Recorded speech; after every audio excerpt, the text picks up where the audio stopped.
Hello everyone, কেমন আছো তোমরা? আশা করছি খুবই ভালো আছো। আচ্ছা, তোমাদের ওখানে কেমন ঠান্ডা পড়েছে? আমাদের এখানে তো চুমু ঠান্ডা পড়েছে। যাই হোক, মেন কাজে আসা যাক। আমার মাথার মধ্যে একটা উদ্ভট বুদ্ধি এসেছে।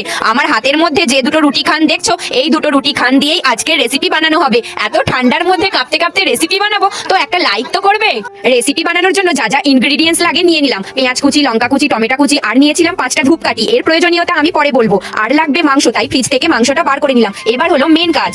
রুটিটাকে ভাঁজ করে পরোটা যেরকম করে সেরকম শেপটা দিতে হবে। মাঝখান করে পেঁয়াজ, টমেটো, লঙ্কা, রান্না করা মাংসটা দিয়ে একখান লেবু চিপে দিলে কাঠি দিয়ে মুখটা আটকে দিলাম, যাতে মশলাটা বেরিয়ে না যায়। জানো তো, বাজারে গিয়েছিলাম, কিন্তু বাজারে গিয়ে কাঠি পাওয়া যায়নি, তাই আমি এখানে ধূপকাঠি ইউজ করেছি।